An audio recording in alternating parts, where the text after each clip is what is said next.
pris le cas pour Moïse et Jean-Pierre Bemba qui ont été éliminés effectivement pour des raisons politiques. Et ça, c'est antidémocratique.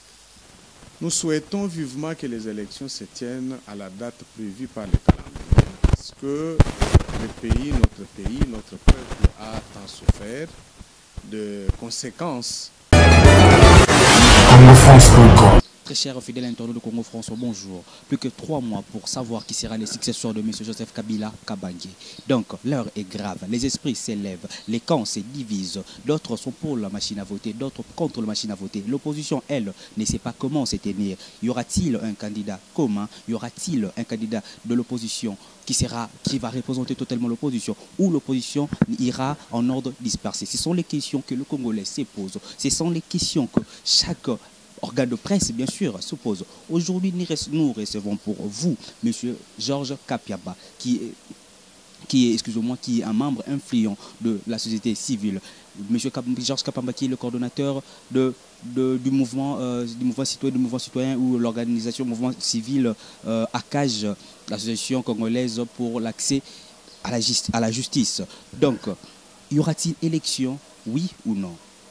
Tout Congolais se pose cette question de savoir plus sur ça. Si on aura les élections, où sont les signaux? Est-ce que la CENI a-t-il l'argent? La CENI a-t-il reçu l'argent pour organiser ces élections? Certes, hier, il y a eu le porte-parole du gouvernement, M. Lamar Mende, qui affirme que le gouvernement congolais organisera seul les élections, financera seul ces élections. Est-ce vrai ou ce sont je ne sais pas moi le mot pour flatter ou pour énerver les autres?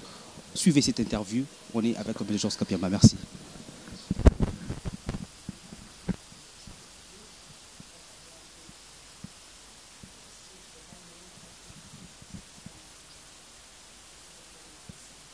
Oui.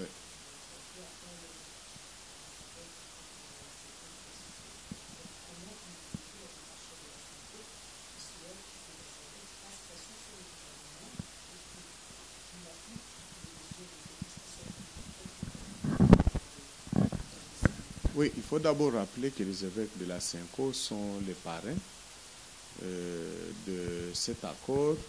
Donc, ils ont une obligation morale de s'assurer qu'il est exécuté, appliqué par toutes les parties prenantes.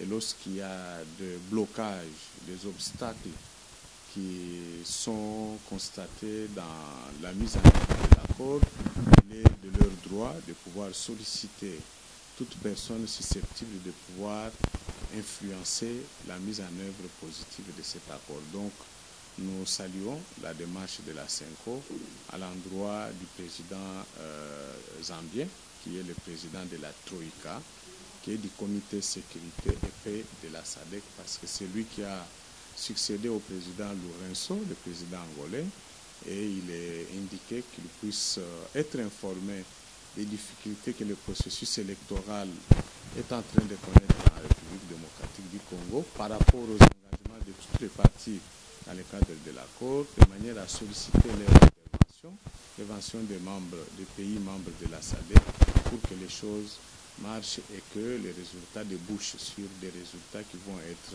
acceptés par tout le monde.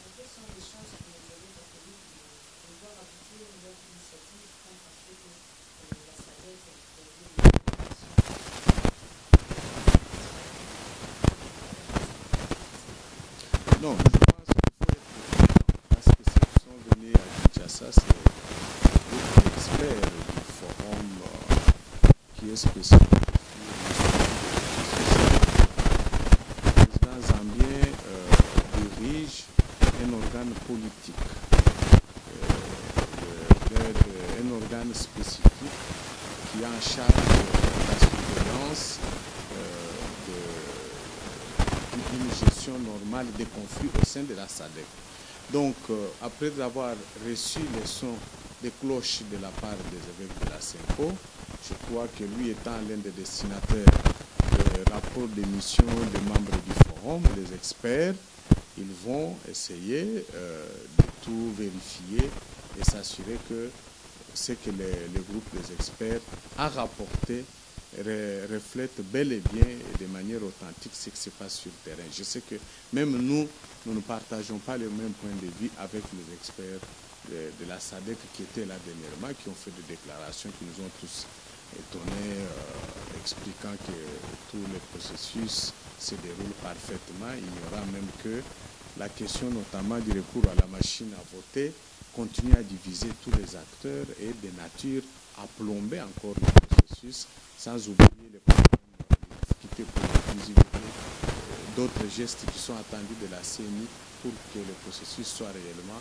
transparent, sans oublier le gouvernement qui continue à mettre des bâtons dans les roues du processus en arrêtant déjà. Vous savez que depuis hier, il y a déjà 7 membres du mouvement citoyen des Congolais debout qui sont arrêtés parce qu'ils menaient la campagne contre la machine à voter. Donc voilà les choses qui sont de nature à empoisonner davantage les climats politiques qui va avoir aussi des répercussions même sur le processus électoral.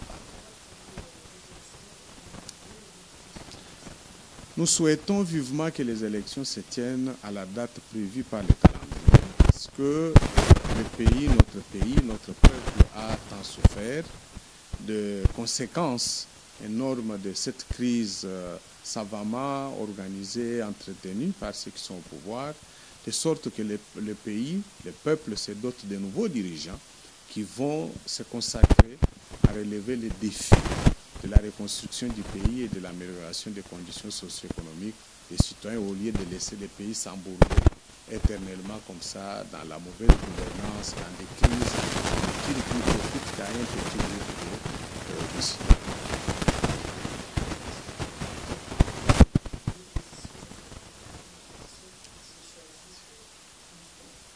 Nous pensons que c'est une bonne stratégie et nous les poussons à y parvenir.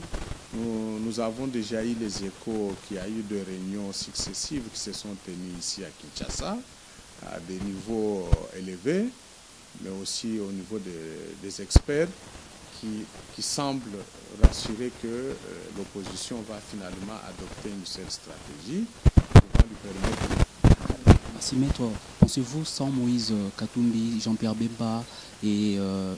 Mouzitou, on peut parler des élections crédibles en RDC? Non, pas parler des élections crédibles, mais je souhaiterais qu'on parle d'élections inclusives.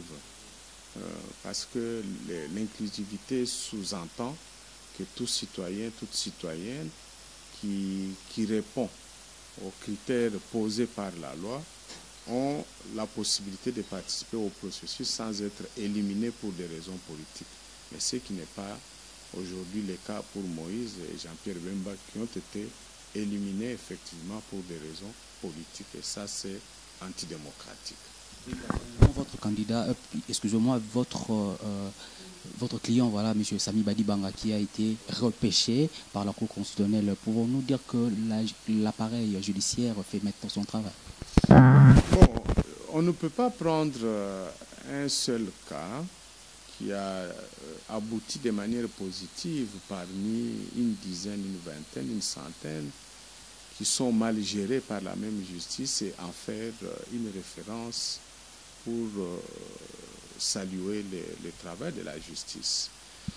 Nous restons vivement préoccupés par la mauvaise gestion de la justice dans notre pays, par nos compatriotes hommes et femmes qui sont investis pour cette mission, qui n'ont aucun respect pour la Constitution, moins encore les lois de la République. Vous savez que jusqu'à ce jour, même les candidats présidents de la République qui ont saisi la Cour n'ont toujours pas reçu notification de décision. C'est en violation de la loi.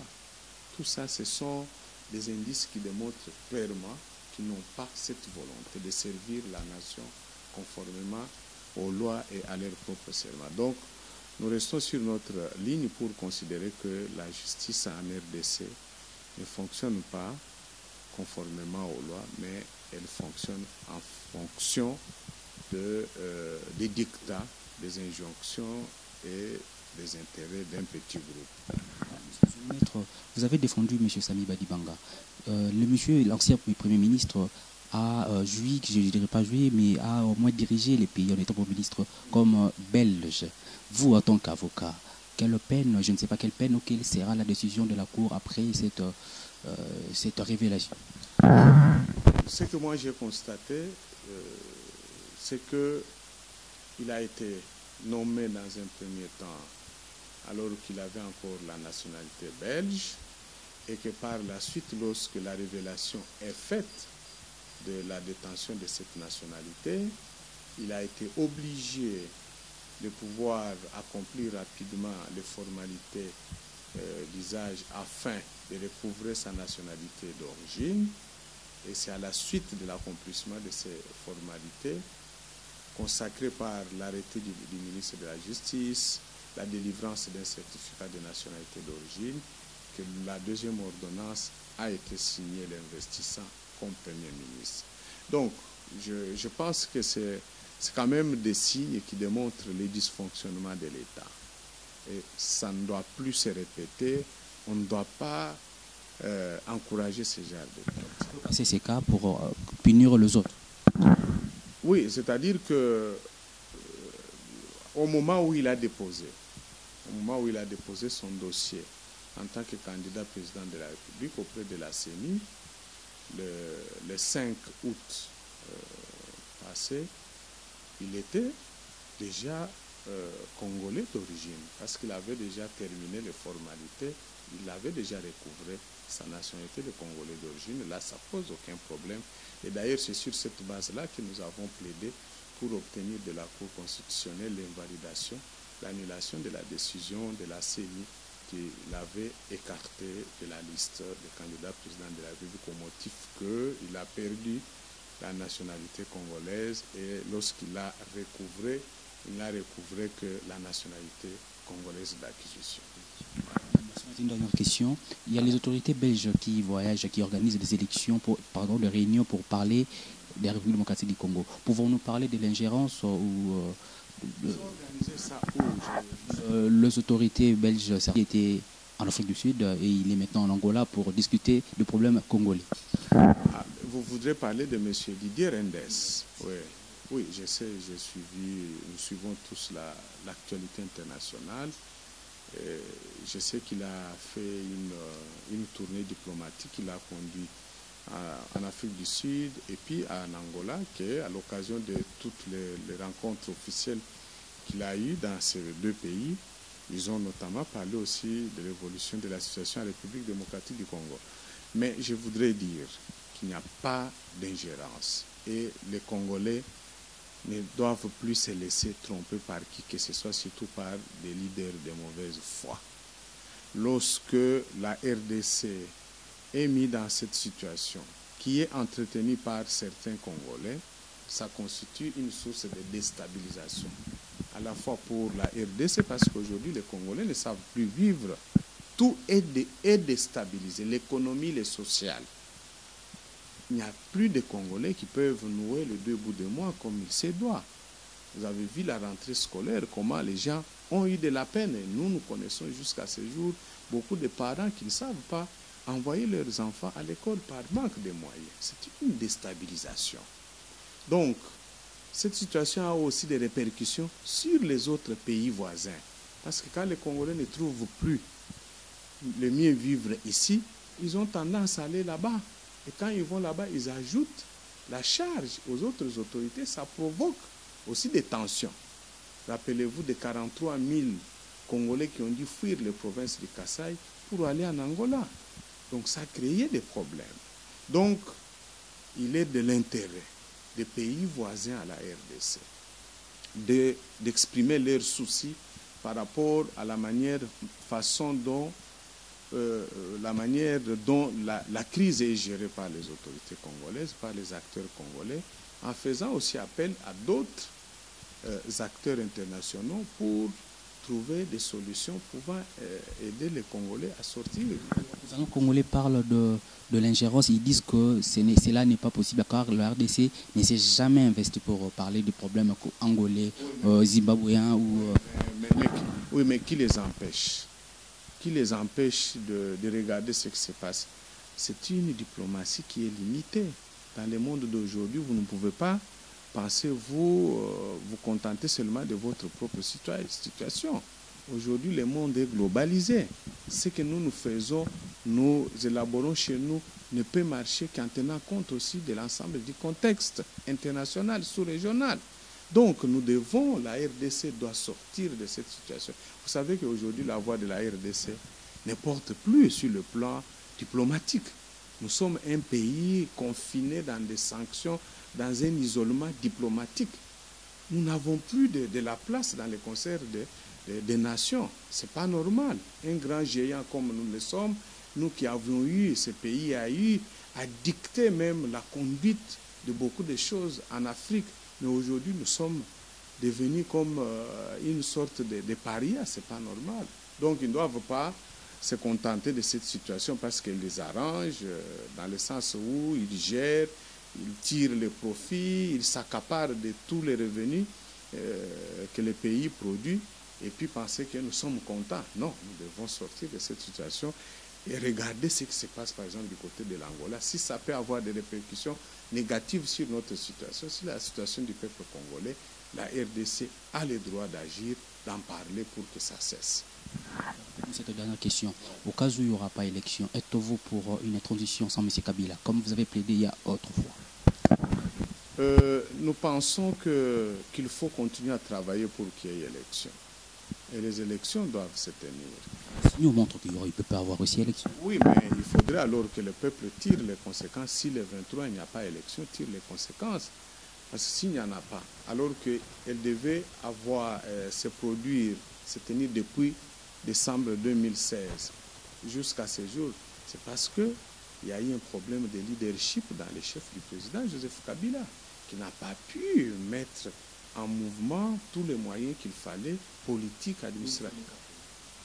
Mais est-ce que ça c'est connu de tout le monde, dans toute société, lorsque un des responsables s'avère être incapable d'accomplir ces tâches, qu'est-ce qu'on fait?